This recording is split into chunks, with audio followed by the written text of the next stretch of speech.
BJP ले हमने विशेषण मुर्दाबाद बीजेपी मुर्दाबाद बीजेपी मुर्दाबाद दिलीप शेखे मुर्दाबाद दिलीप शेखे मुर्दाबाद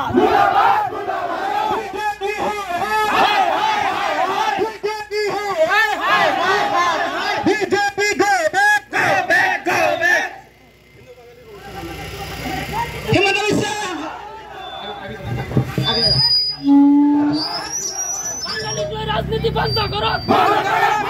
हिंदू बंगाली को राजनीति बंद करो बीजेपी को बीजेपी को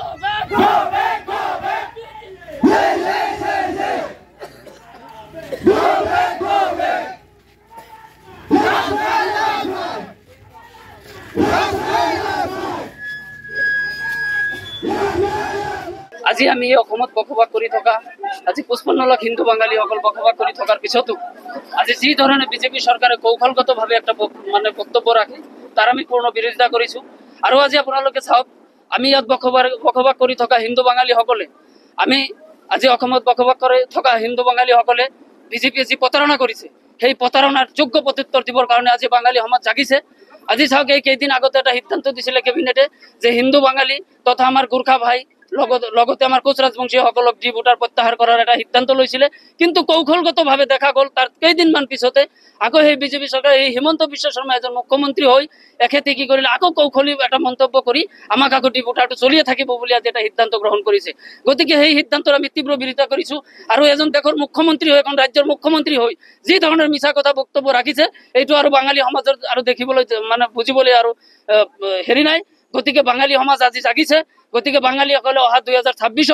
তাৰ প্ৰত্যুত্তৰ যোগ্য প্ৰত্যুত্তৰ দিব গতিকে বাঙালী যুৱ ছাত্ৰ ফেডাৰেশ্যনৰ এটাই আমাৰ দাবী যে 2026ৰ আগত কেবিনেট সিদ্ধান্ত লৈ এই ডি ভোটাৰৰ হিন্দু বাঙালীসকলৰে মাটিৰ সমস্যা সমাধান যদি নকৰে তেতিয়াহ'লে 2026ত কিন্তু ইয়াৰ পৰিণাম ভুগিব লাগিব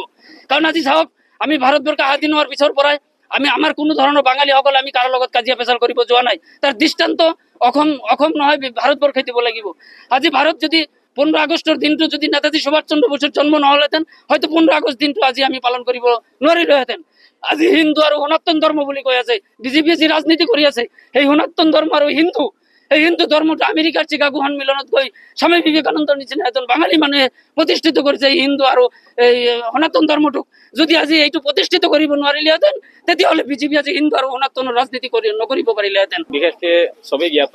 যিটো বৰ্তমান যিটো সিদ্ধান্ত লৈছে অসম গভৰ্ণমেণ্টে প্ৰথমতে আমাৰ গোৰ্খা ভাইসকল বা কোচ ৰাজবংশীসকলৰ যিটো ডি ভোটাৰ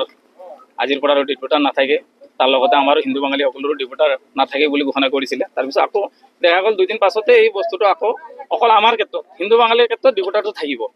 তাৰ মানে হিন্দু বুলি বিজেপি যিখন চৰকাৰ আহিছে হিন্দুৰ 90% ভোট পোৱাৰ পাছত 99% পোৱাৰ পাছত আজি অসম চৰকাৰ বনাৰ পাছত আজি হিন্দু বুলি সুৰক্ষিত আজি আমাৰ CM মহোদয়ে কৈ আছে বৰাকত কৈ আছে যে সম্পূৰ্ণ হিন্দু বোলে তেখেতে অহাৰ পাছত পৰা সমস্যাই নাই আধাৰ কাৰ্ডৰ সমস্যা আছিলে শেষ কৰি দিয়ক সম্পূৰ্ণ তেখেতে ভুৱা তথ্য দি আছে তেখেতে কি কৰিছে আজি এচি ৰুমত থাকি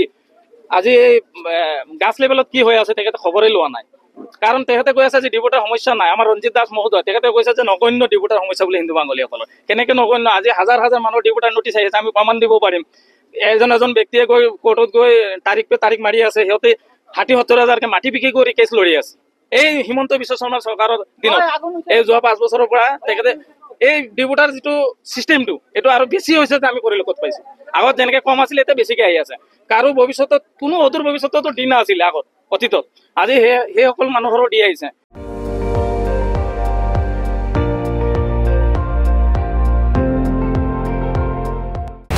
আপুনি চাই আছে ND24 সৰ্বশ্ৰেষ্ঠ নহয় সৰ্বোত্তমৰ দৌৰত